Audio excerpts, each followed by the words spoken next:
We're making our way to the Apache Death Cave, which is right up ahead under that structure right there.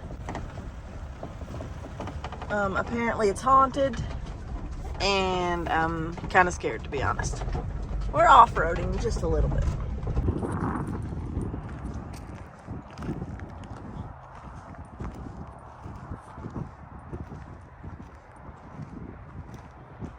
It already feels creepy. That's the bridge. Yeah. That's the cave. Holy shiz. Let's go up here and look up here, make sure there's no other entrances, right?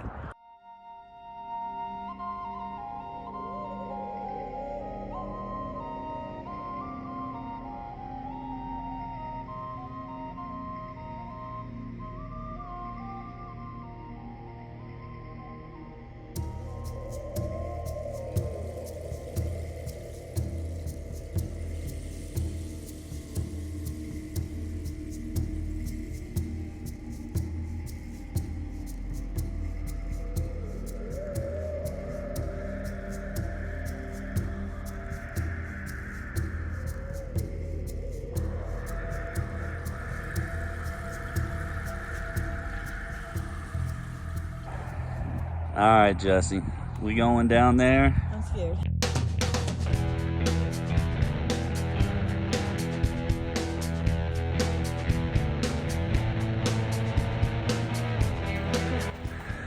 Where does the actual barbed wire end and my tattoo begin? I know.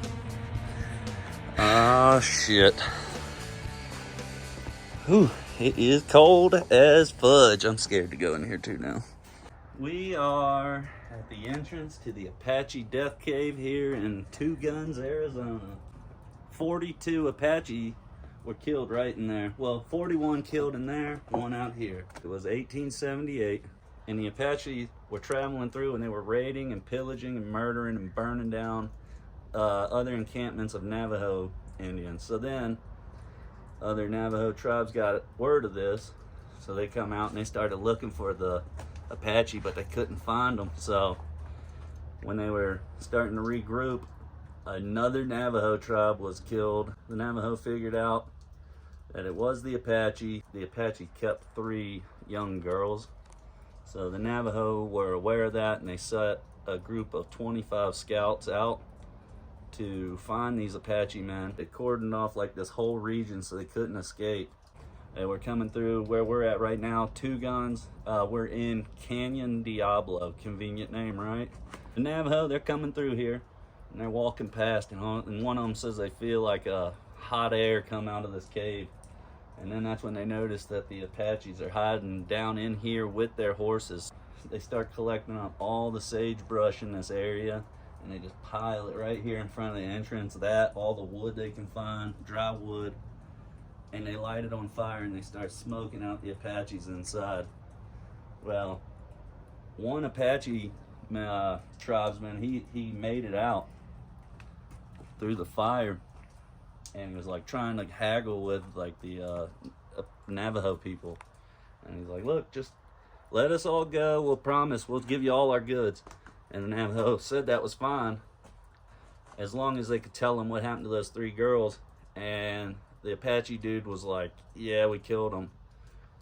So they killed him right there, and then they started adding more fuel to that fire, and they were pissed off. Well, while that's all going on out here, the Apaches are inside. They're slitting the throats of their horses and using their blood, using the rest of the horses' water to try and put the fire out. And then they take all their horses' bodies and they pile them up at the entrance of the cave to block the Navajo from getting in.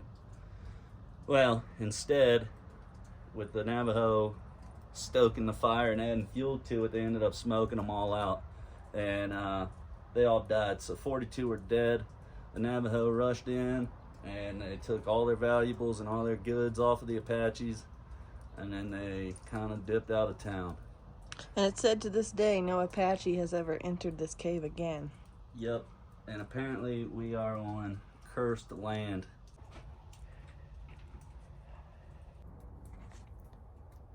I don't really want to go now. I don't know, is it scary?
fear.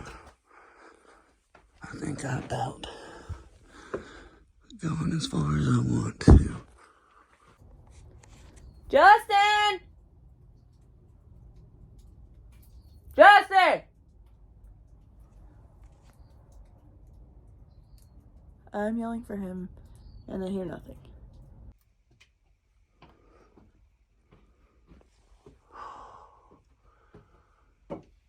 Okay, this is creepy. I was yelling for you. Whoa! I was yelling for you, and you didn't say a word.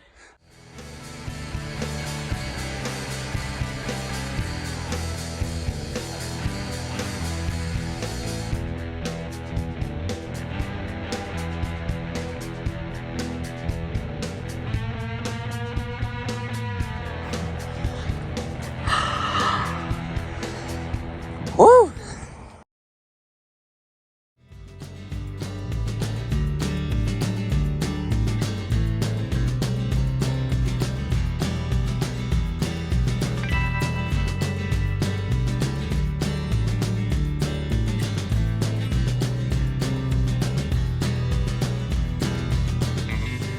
Hey everybody, we are here on an Indian reservation right outside of Flagstaff, Arizona.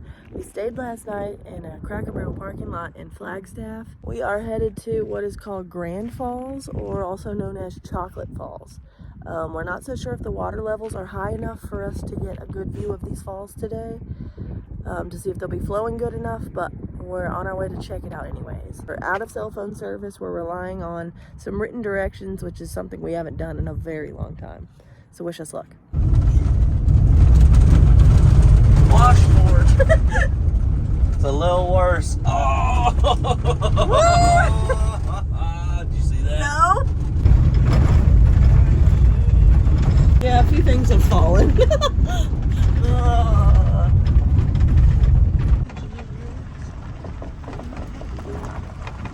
We just made it to Grand Falls, and it sounds pretty epic. So let's go check it out.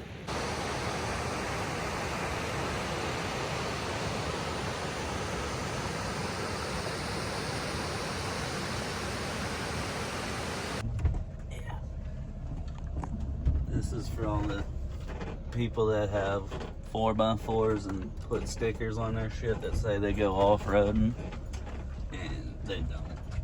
And we got a little We got the two-wheel drive. van.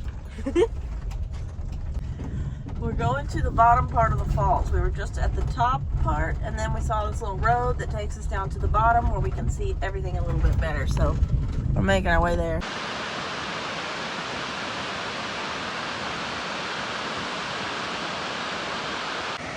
Do you see the rainbow?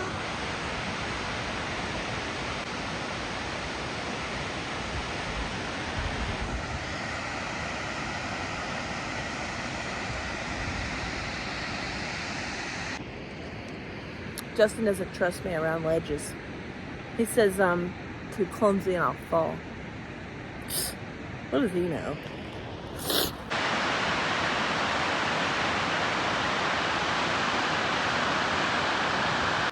This place is pretty cool. There's no rules, no guardrails, really nothing at all, except for these waterfalls and some scary cliffs. I almost feel like we should go down Seems really far away. I left Justin so he could go hike to the bottom of the falls. It's obviously a path. There's another person there. I don't know. I decided I'm gonna go back to the van, hang out with the pets. Because, I don't know, you never know. Something can happen. We both don't want to fall off a cliff. Everything's fine. He'll be fine. It's just a little hike. But also, I'm in Birkenstocks and socks. I thought we were just gonna go look at a waterfall, not hike. So I'm underprepared. The van is all the way over there. The path that Justin is on should come out right about here, I think. And guess what, guys? He made a friend with the only other person down there. Who would have saw this coming?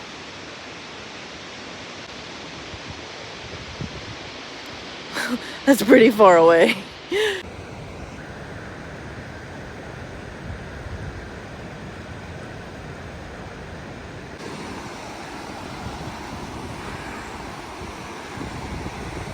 Think about a flash flood just coming down.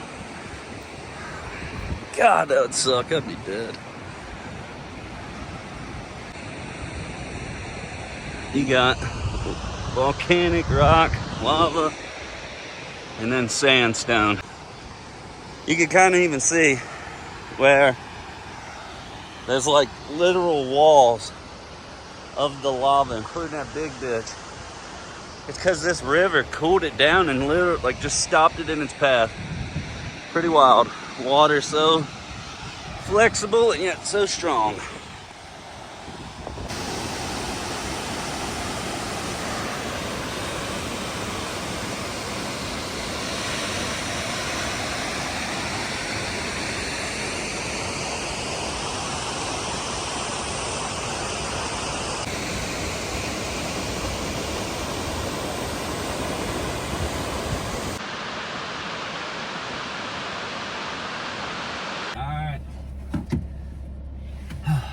Amazing trip.